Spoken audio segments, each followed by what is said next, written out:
Okay, so let me just share with you that I am very honored to get the chance to do this. As Terry mentioned, he and I have known each other since the mid 1960s. And during that time, our lives took some different paths. I ended up going to law school out in Seattle, to undergrad out in Seattle at Seattle University, continued with Jesuit education at law school at Marquette. And that's when Terry and I ran into each other again. Part of what I have done since I retired, first retirement was from being a court commissioner for Milwaukee County. Second retirement was from working for the Department of Justice, and I was actually working out of Madison. I do training for middle and high school teachers in how to make the study of the United States Constitution and US history interesting to high needs students. Best example I can give you of what I'm talking about, I was in Memphis 2 different weeks in July working with teachers from Arkansas, Tennessee, and Mississippi. And part of what the idea was, those are each states where their legislatures have said critical race theory laws prevent you from discussing race. Well, that's a fascinating thing to do when you are talking about the history of this country. So part of what I do is to try and help teachers not only talk about what's happened in our country's history, but how to do it without losing their jobs.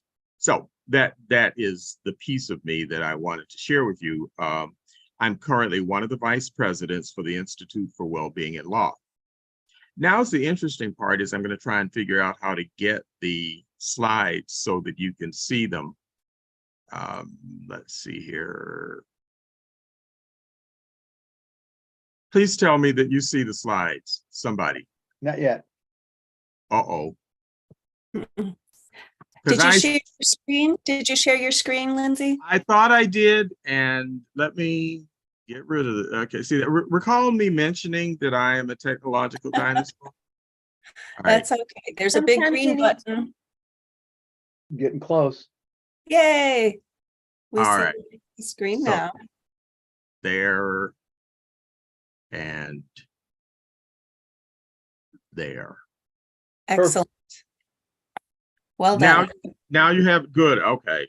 Right. So what I want to talk to you about is the role of civility or the lack thereof throughout American political history. There's some obvious reasons that this was one of the choices of things to talk about.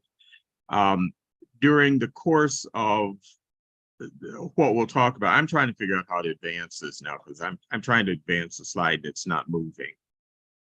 Let's see here.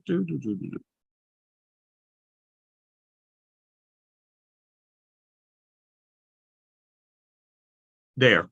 During the course of this little chat, we're going to talk about some possible causes of what amounts to incivility in today, but frankly, throughout our nation's history. It's not as though the incivility and the way that we deal with each other is new. It frankly has happened all along presidential politics, congressional actions.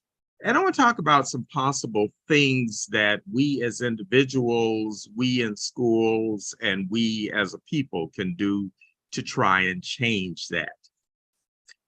One of the reasons this is a big issue goes back to a study that was done by the National Institute for Civil Discourse, which is out of the University of Arizona. And one of the things that it found was that 3/4 of the people in our country believe that incivility, political dysfunction, frankly, keep us from getting anything, keep us from accomplishing stuff. And I'm going to be real honest with you. I worry that we spend so much time fighting with each other, attacking each other, that we miss that the people who have not ever liked our country, they didn't all of a sudden go away. We're busy fighting each other, attacking each other, and finding things to, I don't know, fight each other to keep us from progressing, that we miss the fact that others, and I'm gonna be real honest with you, I look at what happened in Israel over the last few days and go, yeah, I remember reading a whole lot about people trying to change the Supreme Court. And sometimes I worry that people's eyes get taken off the switch when they fight each other. Anyway, and that's, I'm going to try real hard to let that be the only opinion that I insert into this. But one of the things that I think is important to talk about, what are the factors that have contributed to our current state of incivility? One of them is the growth of the 24-hour news cycle. There was a time when we didn't have all of the bad news, all of the bad things happening in the world constantly available. And even if you don't watch it on television, social media is such that people can not only find information that is available, but they can find like-minded people very easily. That wasn't always that easy. One of the people back when I was a bit younger, Senator Pat Moynihan, released in a talk, once said that, everybody's entitled to his own opinions, you're just not entitled to your own facts. Well, that's not quite true anymore. We have changed, and the quote that I used came from Robert Shrum, who is from the Southern Cal Center for the Political Future. And what he just says is, now you can go to the website you want, you can go to the television channel you want, and you can get the facts you want. And I used as the example, I think probably the most flagrant example that I could remember when I was putting this together was Kellyanne Conway, back when she was the senior advisor to the president. And this was over that whole conversation about the size of the crowds at President Trump's inauguration, and whether it was the largest ever. And there were these photographs being presented of the exact same area of President Obama's inauguration and President Trump's. And she got questioned about it. Why did then presidential spokesperson Spicer say that they were the largest crowds ever? Why do you stick to that? And she says, well, you're saying it was a falsehood. He just gave alternative facts. I know what my parents would have called alternative facts, but that has become the kind of concept that we're willing to use. So I want to just kind of share that there are some other things that I believe as it relates to what's happening in our country right now that have changed how we are addressing things and how we and our political leaders feel comfortable addressing things. One, gerrymandering of political districts, whether it's state assembly, whether it's congressional, and the creation of safe constituencies. Part of why that is so significant in this conversation is that at a time when you had 45% of the people in the area feeling one way, 45% feeling the other way, regardless of what side you fell on, you needed to temper your comments to appeal to that 10% that was in the middle. And therefore, you weren't quite as likely to be extreme. once we draw districts so that they make it a safe place, you don't have any reason to try and appeal to anybody. You got what you want. And you make sure that you don't compromise, which, by the way, at the beginning of our country was a wonderful word. We all needed to work together. That's how we got stuff done. Sometimes nobody was happy. That usually meant that we did the right thing. But if you do make the point of, in Congress, reaching across the aisle, that tends to be a reason for somebody to take you on in a primary. That's why I included gerrymandering in this area. Primary is the next part, and that's what comes out of that, is that if you dare to try and work with somebody, there's a good chance that people might take you on. You might end up losing to someone who has no shot of winning in a general election, but you're gone. And then one of the things that happened through the McCain-Feingold campaign law, it was a very much an unintended consequence, but what it did was it gave a whole bunch of power to some people with some very rigid positions, because all they had to do was give money to the right person. So I want to take you back for a second, and we're going to come back to this later in the conversation. But George Washington, and I included the cherry tree picture because we all know that one didn't happen, but he was a remarkable young man. He was 16 at the time when he felt these rules that the French Jesuits had put together were worth remembering. They were things that were, rules to live by. And one of them, the first one, even if you don't like somebody, don't be happy when stuff goes wrong for them. That's not the way we ought to be. The second one, you don't make fun of stuff that's important. Being sarcastic, being nasty, doesn't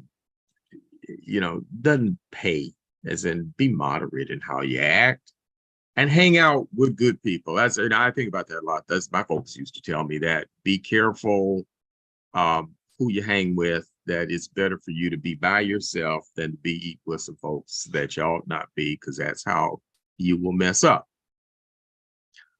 The ones that I wanted to isolate for purposes of this conversation: be careful how you talk about people. If you say good things, it speaks highly of you.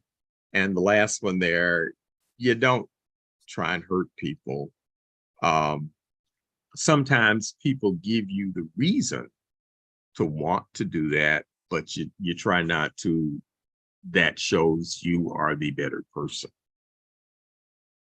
So moving forward to the Constitutional Convention, just sort of think about the meetings that we all attend and what we observe when we are together, even when it's for really important stuff.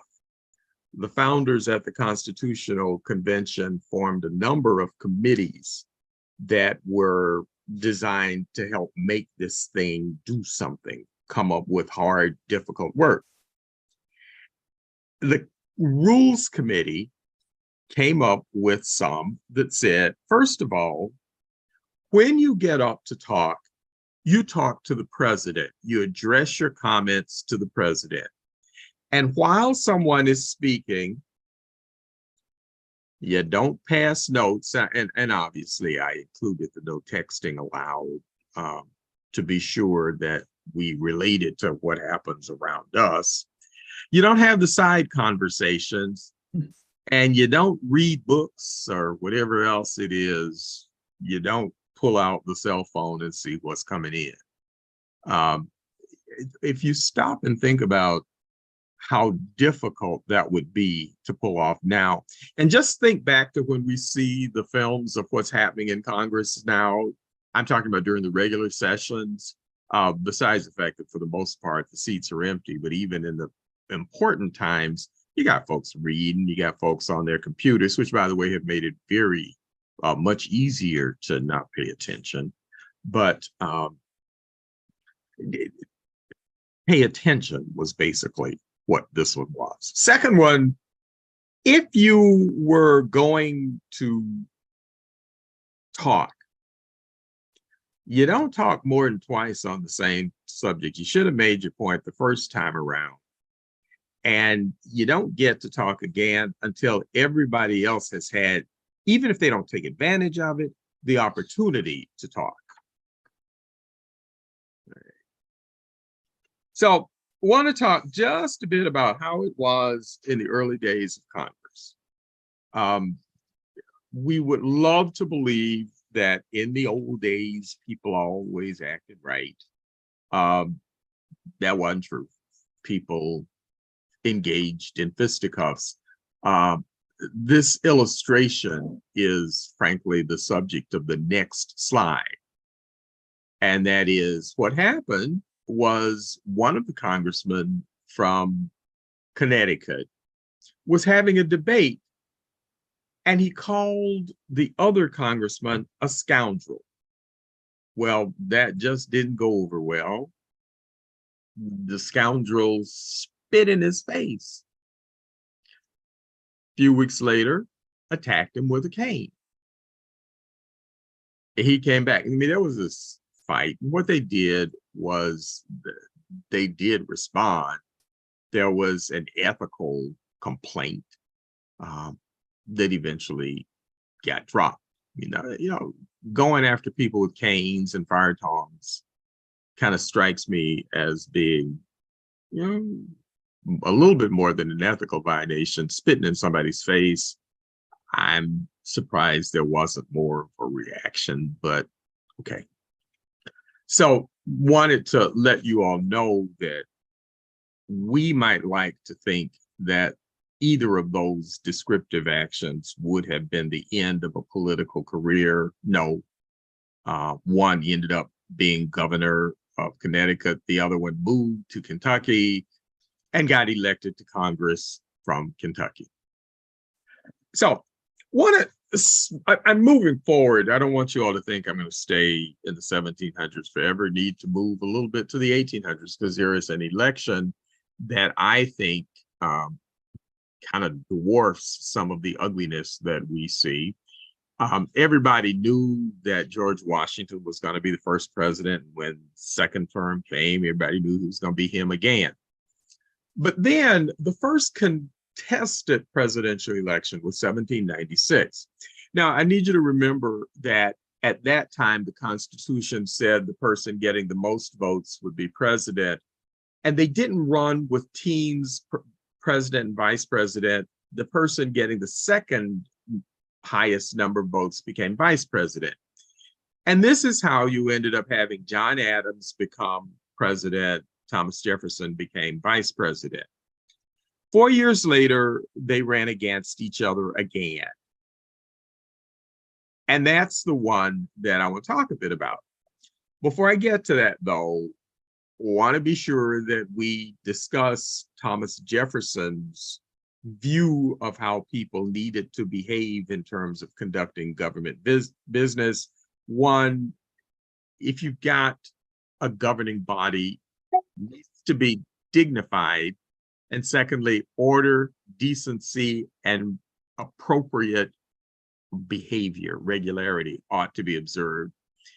And you don't end up letting somebody know how much you disagree with them by the coughing, the spitting, the speaking. You whisper, go tell somebody. No, it's like you behave like the way our parents told us. You behave like an adult. You behave like you got some class to you. Well, I want you to remember that because in the election of 1800, Thomas Jefferson hired James Callender to help him in his campaign against President Adams. At one point, he called him a hypocrite, called him a warmonger, but then he gave one of the really ugly comments, said that President Adams behaves neither like a man nor like a woman. Instead, he possesses a hideous, hermaphroditical character. That's pretty foul. Now, if you think that Jefferson stooped low, Adams wasn't going to let that go by. Adams called him an atheist, and remember how strongly religious our country was.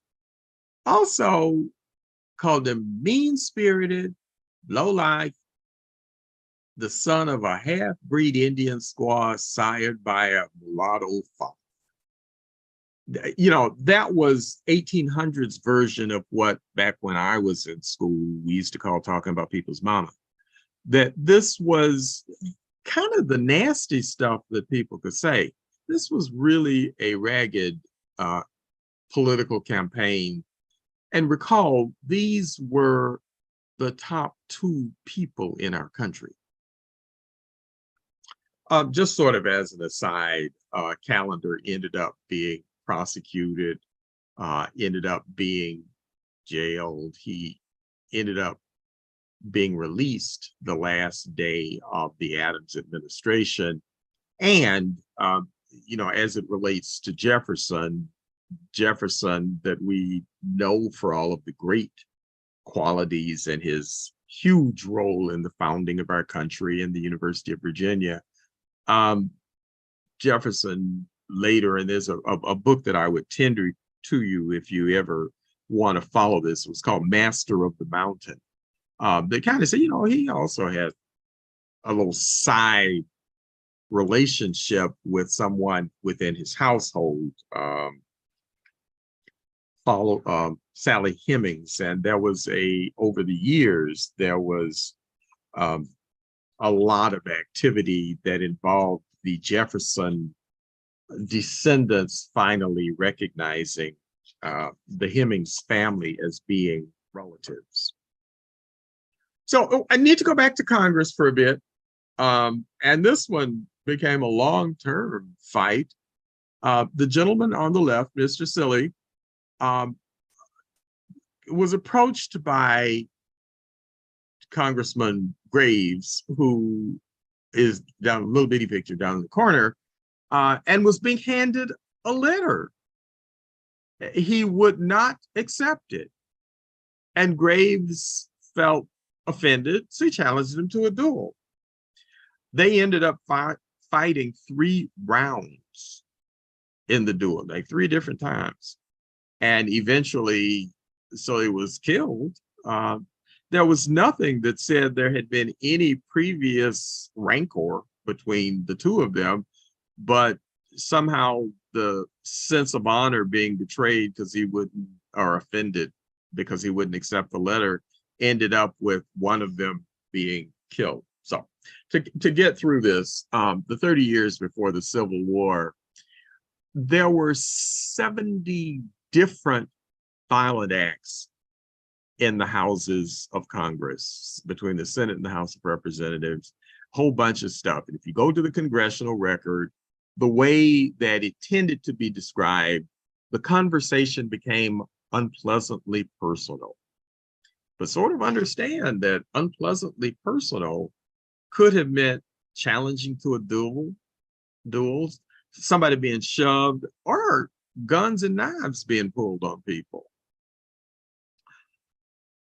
Kind of also understand that the violence that was happening in the halls of Congress sort of reflected a lot of what was happening in the country. The lower picture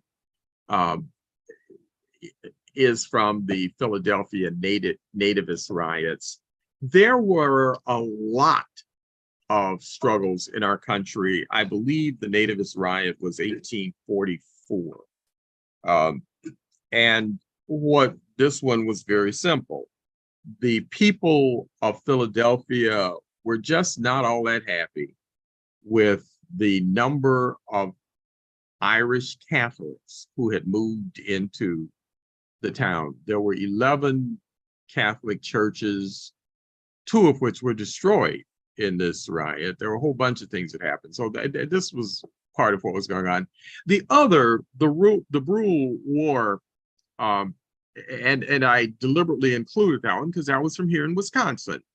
The Ojibwe and I believe Lakota tribes just didn't get along real well. And there was a fairly large fight. I mean, there were all kinds of things happening. We as a people at the time, you know, settled stuff with violence, and what happened in Congress sometimes reflected that. And I just did not include the picture because I'm not sure that it needed to be reminded if what, you know, the whole system of slavery was one of violence, that we kept some people and made them work and beat them. And well, we know what slavery involved. So a few things, and this one, you know, as you, I don't know that Terry mentioned it, but he and I were in school at Father Ryan High School in Nashville, Tennessee. So that's why it was important to bring in my home state visit. If people were going to act right or badly, we weren't going to let them act worse than we did. So this one was, you know, there was a guy from Tennessee, Representative Arnold, just thought that Sam Houston, and over time, thanks to Walt Disney and assorted others, we have come to just praise Sam Houston and think the world of him. But there was a congressman that Houston kind of beat up, and Arnold didn't think there was enough done as a result of that. So one of Houston's supporters attacked him. Hurd got disarmed when he tried to go after Arnold with a club, and there was a gunshot. I mean, these are the people who are supposedly leading our country. Now, this didn't stop. There was an effort to use the cane to beat somebody. Another congressman didn't want stabbings to occur, so he stopped that from happening. 1842, a member of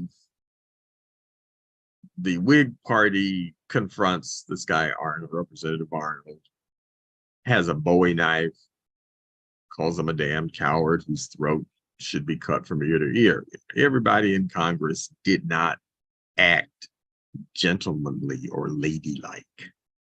So Arnold eventually, and this is the last, I'll be honest with you, this is the last time, the last slide that does my Tennessee story. But I wanted to point something out. One of the real interesting things about Arnold, he did 2 different times in Congress, wasn't a big fan of either President Jackson or Tyler. The Tennessee legislature was determined to get rid of him. They redrew the line so that he would frankly lose. He was real interesting. When Tennessee, which was, I believe, the last state to secede from the Union in the Civil War, when Tennessee was voting on it, he fought hard to get East Tennessee to secede from the state of Tennessee and remain in the Union. He tried really hard, ended up being to me, a fascinating political person, but his future was kind of dimmed by the fact that he didn't participate.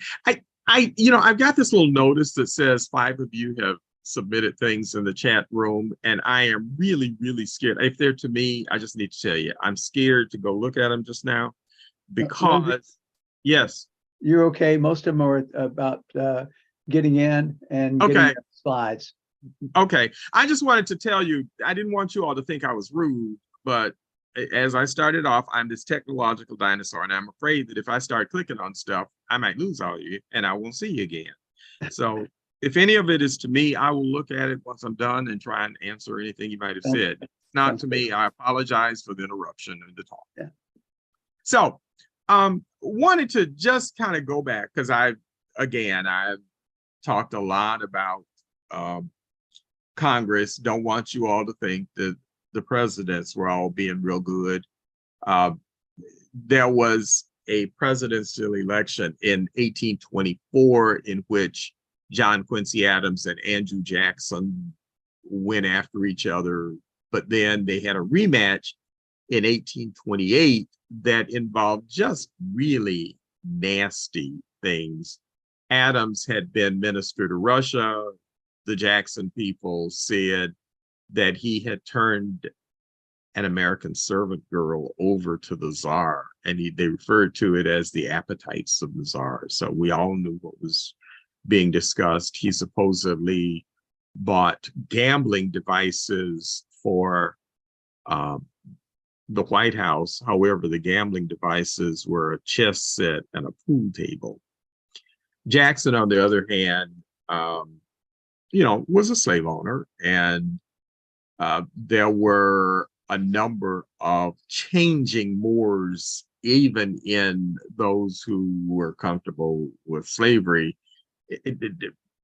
The splitting of families was the big issue that a lot of people had, is that we talked, especially in the South, a lot about morality, but then we didn't respect marriages of some other people.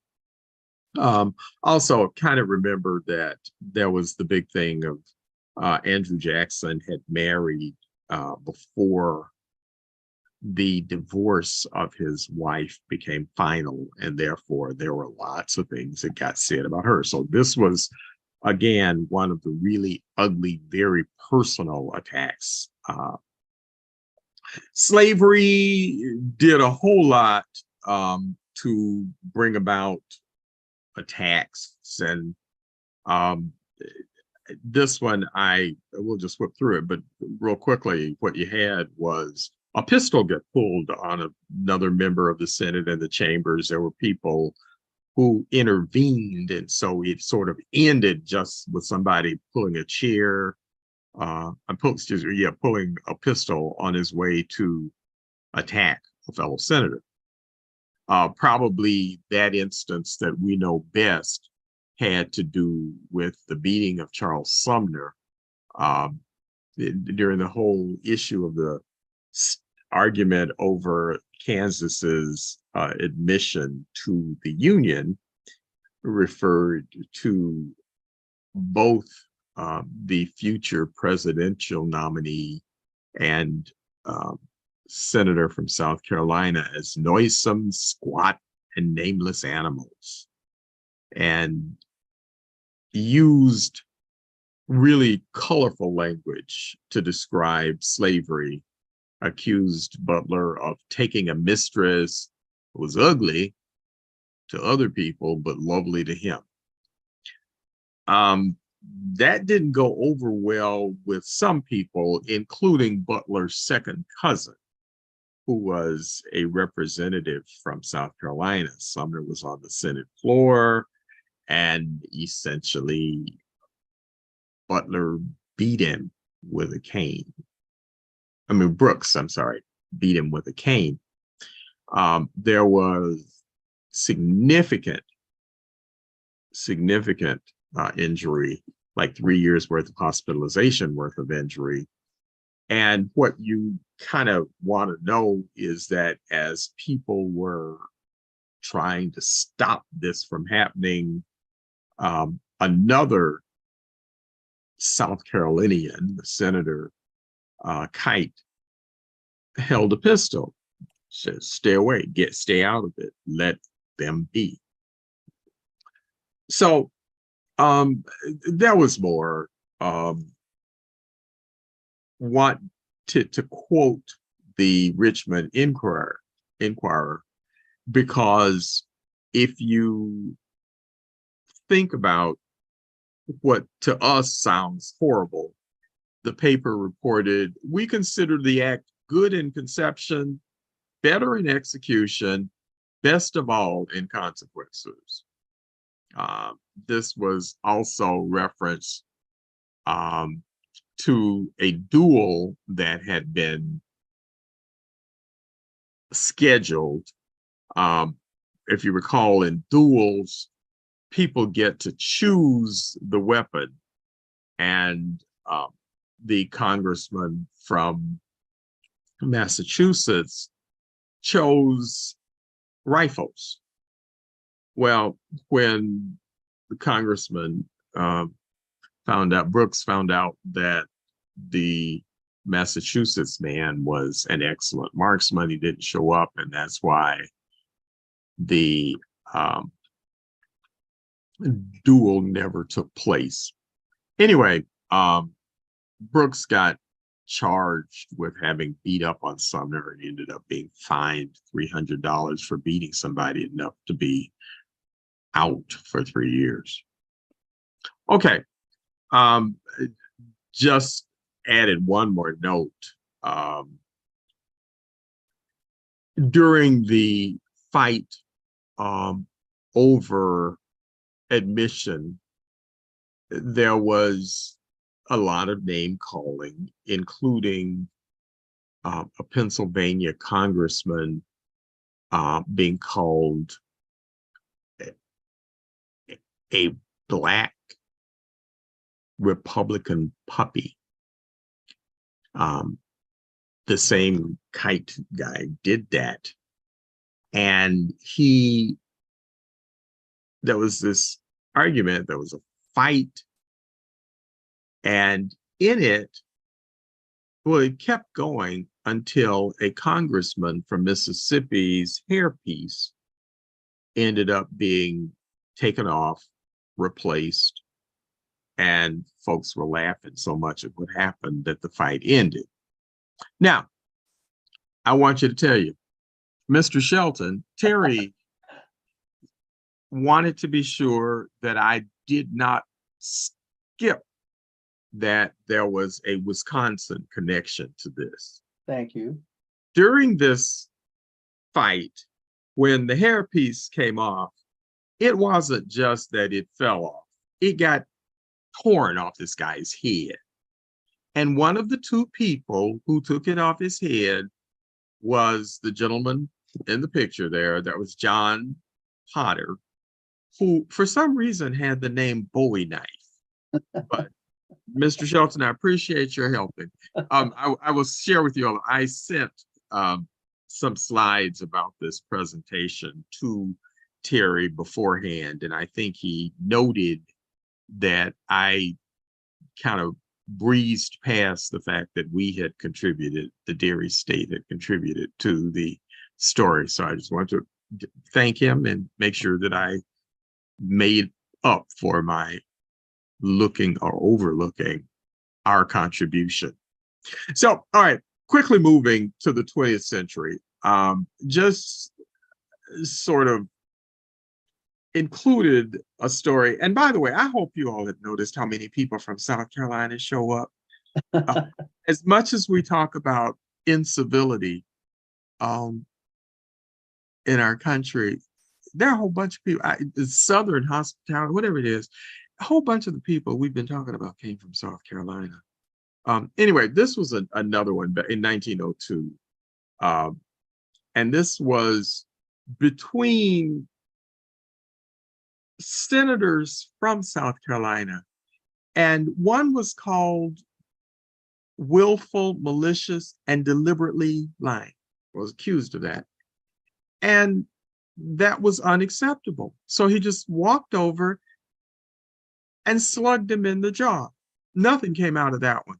Just want to do a quick one, bring it, to the 21st century. We all remember that during, well, I don't know if we all do, but I remember during President Obama's State of the Union address, or when he was talking about his healthcare proposals, joint session of Congress, nationally televised, and South Carolina congressman yells out, "You lie." I remember we were all kind of shocked because that's the first time I remember seeing somebody in Congress do that. We didn't do that a whole lot. We at least pretend these days that we are listening and that we have decorum. We get the chance to have somebody respond later, but Wilson just got carried away, and he later, in kind of an apology, said, "I let my emotions get the best of me." Somehow, he managed to pull in. It wasn't just about healthcare; it was about immigrants. We're going to talk about something that's going to make y'all mad too. You will too. Other thing is, I don't want you to think it was just at one time. This year's State of the Union address had another interruption in which a congressperson yells out that the president was a liar. So it's we have some struggles that we're doing. Wanted to, though, not just talk about the fact that we have at times behaved badly. Talk a little bit about whether there's some things we can do about it. And I chose that particular sign. It's not that simple. Sort of understand this concept of motivated reasoning, where people, look for reasons. We look for information that says, "Oh yeah, we're right. I got it." And if in fact I find something that supports what I want to believe, then my conclusion was obviously the correct one. So what that does, though, really, the echo chambers that we talk about are what get created. We get exposed to selective information. One of the things that I personally recall is friends of mine asking me, "How do you talk to this person? He believes such and such." And one of the things that I really do have to say is, if I only talk to people who agree with me, A, how will I ever learn? B, how will I ever find out if I'm wrong? It, I think, is important for civil discourse to take place. Not sure that we do that or engage in it a whole lot. One of the best examples of how I think we can engage in appropriate behavior was John McCain's insistence that we tell the truth. You hopefully or possibly remember in 2008, during one of his appearances, there was a woman who referred to Senator Obama as an Arab. And what happened was that McCain took the microphone back from her, had some negative reactions from some of those in the audience, and said, no, that he's a decent family man. And I want this campaign to be not about personal attacks. I want it to be about the fundamental issues on which I disagree with him. Now, fast forward, want to talk about something, and this is that in 2016, real interesting approach had changed a bit from the nominee saying, "No, decent family man, let's talk about issues," to a candidate referring to others by names, calling people names. And part of why I started out with the 1800 election is I don't want to pretend that this is the first person who did that. No, it's been going on all along. But at times we look like we have evolved or matured. So the question was, had he identified something that would appeal to voters? One of the things that I don't want people to miss is that this was not one-sided. I always talk about this particular quote when Secretary Clinton referred to half of the people who supported her opponent as being the basket of deplorables. I'm not quite sure what happened that we decided we should call each other names. But frankly, unfortunately, it seems to work with a bunch of folks. So can't possibly let my time end without suggesting some possibilities that might work. So there's this one group, the National Conversation Project, that's specifically designed to say, let's try and talk to each other. Let's try and understand. Let's try and consider other people's points of view before we share ours. That we'll talk, we'll respect other people, we'll try and understand, and we'll encourage other people to do the same thing. So there are some national groups that have taken this on and want to try and do it. I very selfishly am including this slide in that I get the chance to work with a group out of the Center for Civic Education that sponsors one of the programs. There are a number of good programs. The MICVA Challenge is one, and I know that there are lots of people in Dane County involved with it. We the People is a program that I'm involved with that involves high school students studying a text that covers U.S. history from a constitutional perspective, and then gives them the chance to show what they know. They get questions that get submitted. They get the chance to defend their positions. And those questions tend to involve the Constitution. As in, I know my rights isn't good enough. You have to be able to show where this came from and what you know.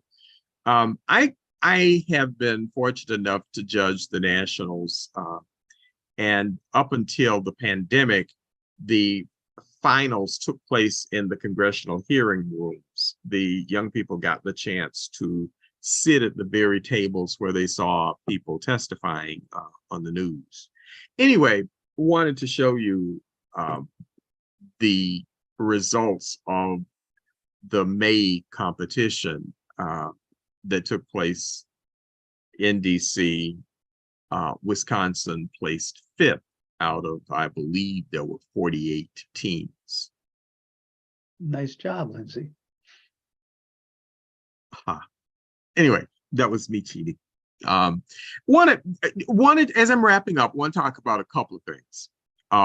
One of the quotes that I remember the most that my parents worked really hard to instill in their children was from a quote that was attributed to Eleanor Roosevelt.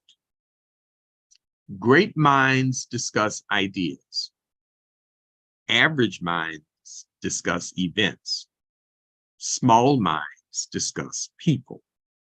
And the whole idea is, you know, if something happens, talk about it. That's what you do.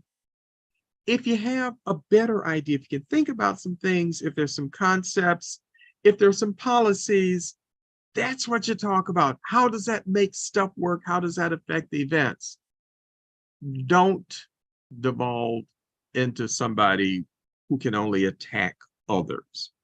And that's part of what worries me about our politics. So much of what we do now involves who said it as opposed to what got said. And that's one of the things that I'm hoping we can find a way to change so that we can help restore civility to our political discussions. Wanted to share that in trying to think through what we've talked about here, whether there's some strategies that you could use or recommend to help this. And it's restoring civility, both in your communities, your personal private circles, and in the overall political dialogue, because let's be honest, we can't all just sit back and let others drive what happens. That's why when Terry told me about this group and asked me if I'd be willing to talk, it's like, yeah, I'd love to. So want to end with a final Lindsey thought, and that is a quote from Arthur Ashe. I've often been questioned as to why a tennis player is who I opted to end these talks with. But it's really simple. I've never seen a better expression of how to make change. And that is, there are none of us who can't look at life and say, I wish this hadn't happened. I wish we hadn't done this, or I hadn't done this. Well, unfortunately, we can't change the past. We can't make things that happened already go away. Sometimes we have to just start where we are today. I will never have enough resources. I'll never have enough money. I'll never have enough access to everything that I want to get stuff accomplished. But I can use what I do have. I can talk to the people who are willing to listen to me. I can use what money I have to contribute to things I care about. I can use my voice. I can use my experience. I can use what I've got. And the final one, I can't change everybody. There are not a whole lot of people in North Dakota who would give a hoot about what I had to say. But there are some people that I can maybe work with, whether they are the high school students that I get the chance to work with, whether the former clients for my practice. I can do some things. I should do what I can. So, thank you very much. I appreciate the chance to talk to you. I appreciate you all listening to me. Thanks, Lindsey. Thanks. That was really good. I'm curious what you think of one answer to your thoughts. We had a guy named Lee Roche from La Crosse who spoke to our group a couple of years ago. And Lee has a program called Sustainability Leadership up in La Crosse. And he's trying to get efforts going around the state on that. He came down to Madison to try to set up a group that might be interested in it. So there are some things like you're talking about on a very local level. And I think also when I look at what you're thinking about in terms of this, I can't help but think about artificial intelligence in terms of how it's going to be used to portray people in different ways. It's going to make the Russian interference look like child's play from the last election, with the deep fakes that we're going to be able to do and literally put words in your mouth. Being able to take part of what you said and have artificial intelligence using your words and your name, make it say something that you did not intend. Well, one of the things that I think is important, by the way, if I want to get rid of this because I'm looking at thank you and some things there. I want to get rid of that. And I'm afraid if I hit this X up here that I may go away. I'm going to try. Right. Okay. Well, I'm not sure what's there. All right. Do y'all still see me? Yes. Okay. Well, then I'll just not touch anything else. Lindsey, I think you can stop sharing your screen by clicking on the button on the bottom, and then that would go away. So where it says new share, no, that didn't do it. Yeah, it's green, I think, on the bottom. There's a green button on the bottom where it says, okay, if I would read where it says stop share. There you go. You're there. Bingo. Okay, what were you going to say? Right. No, I don't know. I forgot. Well, What did you ask? artificial intelligence and deep fakes. Oh, yeah. That one of the things that I think is critical for all of us to do is to not rely on one source of information. I think the more that we read about what other things do, what other people have said, the better the shot at identifying what is questionable in what we see. That's I don't know how to overcome the AI piece. In my other part of life, I do a lot of work with the American Bar Association. And among the things that we're looking at with the issues relating to artificial intelligence are the generation of briefs and research that it used to involve the lawyers or the paralegals or somebody else doing, so that you knew that it was accurate, because people would go back and look and see, did this case really say that? Well, artificial intelligence, it can do research, but it can also create some really good sounding stuff that might not be based in law. It might just be what supports your position. And how to address that is a big legal issue right now.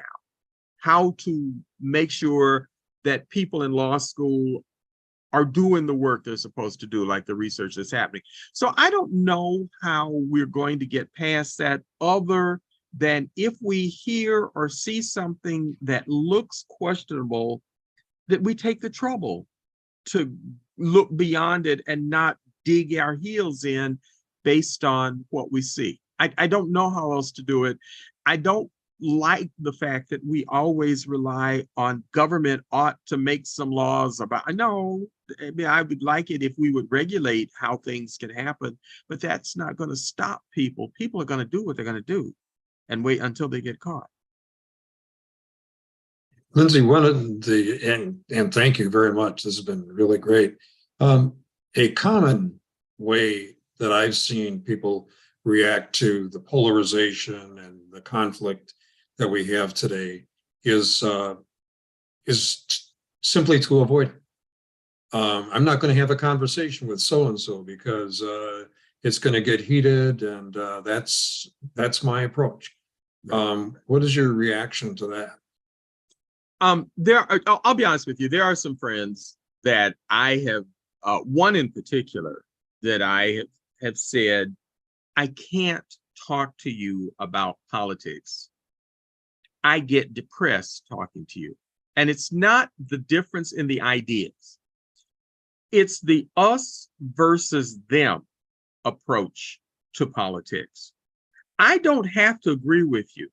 I don't expect to. My life experiences, where I sit in the world, is so different from other people.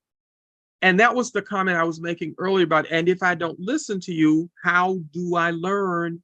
If I can't defend my position, maybe it's wrong. Or how do I learn? You may know something. However, the problem that I have with some people is, if you don't want, and I was trying to talk and read what Ray just wrote. And I don't do that real well, so I'll go back to the chat in a second.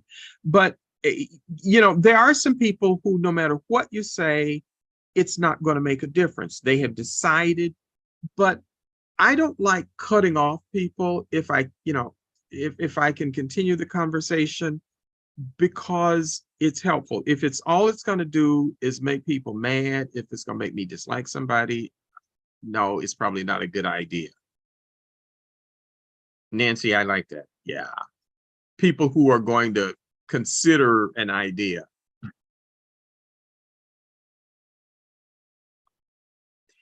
And Ray, the second line there, talking to people about why they believe what they do, as opposed to telling them what's wrong with it, is, I think, a good thing. One of the things that people have often heard me say, as I talk to folks, I really do wish everybody saw the world the way that I do, because then I'd be real happy. But unfortunately, that's not how it goes. And sometimes it's important to know what other people have seen, what other people have done. I have just a dear friend that I made a point of talking to yesterday, because she has relatives who came to this country as a result of the Holocaust.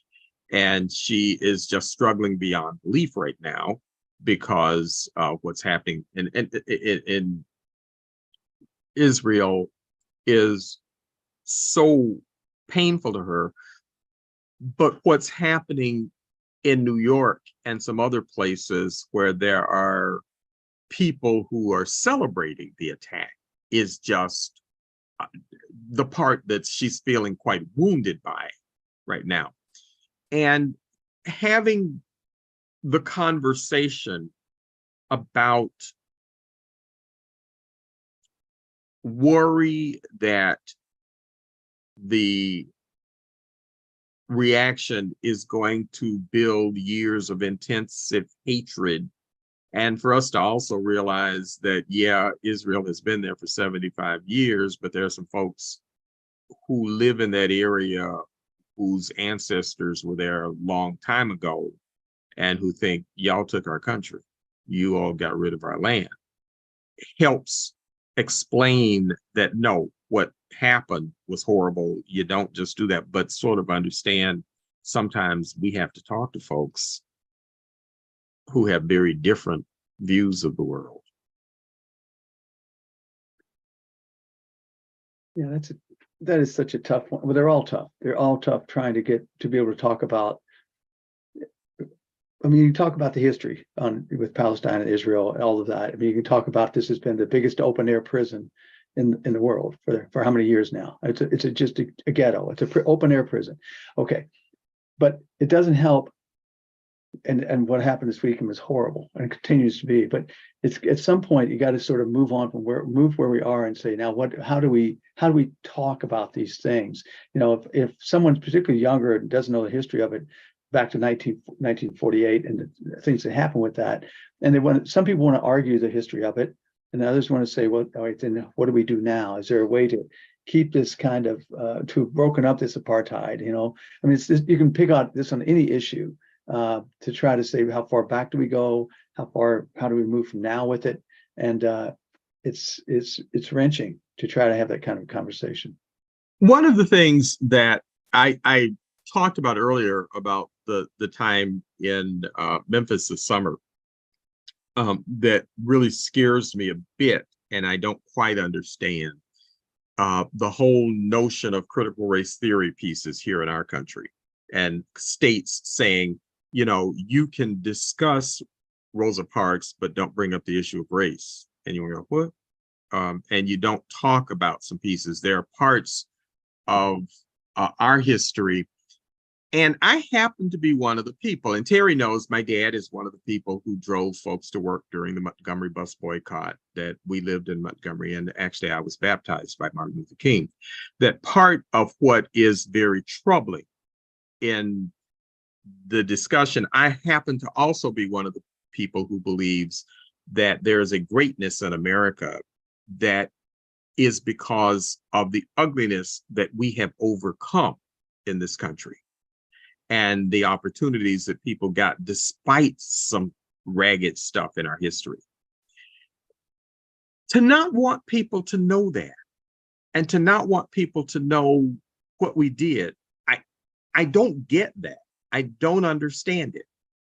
And to me, if all we want is to portray, you know, John Wayne's version of the Alamo, well, you know, there are some reasons that, you know, one of the things that we never talk about is the fact that, you know, the Texas War of Independence had to do with Mexico outlawing slavery. Yeah. That there were some people going, oh no, we can't be part of Mexico. And the fact that there were folks who lived in Texas already. I mean, it's not like the folks from this country who went there were the first folks there. There were some people there, including some people whose version is not, you know, we complain about them crossing the border to come here. Well, the border crossed them, that they were in their country and the US took it. So not being willing to talk about the accurate version of our history is very troubling. And I think it's very self-defeating, because that to me was the greatness of America, not the Disney version. That's powerful. That's really powerful. Well, we have Ray. What is the current Go Big Read book? I don't know what that. I haven't followed it this year. How to Change Other People's Minds. Yeah, How minds change. Yes, It that certainly is how to dri- change other people's minds. And the whole thing, it fits in with the conversation we had last week about, can you change people's minds with facts and other things like that?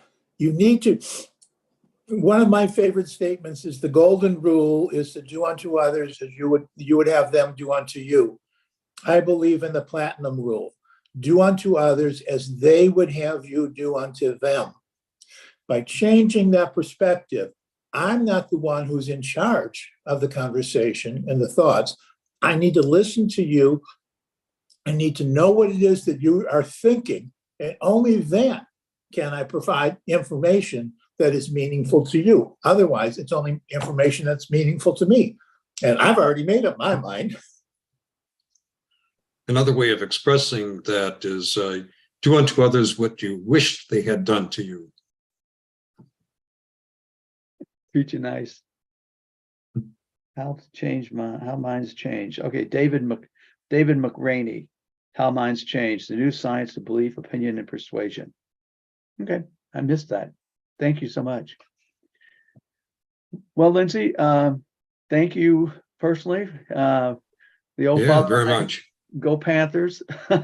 Dennis, you want to sign off on us, or I can let you guys know that next week we have Lindsey Bloomer from Big Step, which is a program out of Milwaukee. Lindsey, you might know some of the folks that's trying to do things on job training and work development, particularly with two-year schools and folks coming out of the courts who need extra help, extra step. Lindsey is a La Follette alum. I'm always happy to go back to our La Follette School alums, and she'll be with us to explain what Big Step is. Also, she serves on the board of the State Two-Year College Board as a new appointment from Governor Evers just in May. So she'll have some information for us about where perhaps the two-year system is going. So, Lindsey, thank you so much. Yes, Thank you. Thank you. All right. Bye-bye, everybody. See you next week. Yeah, bye-bye.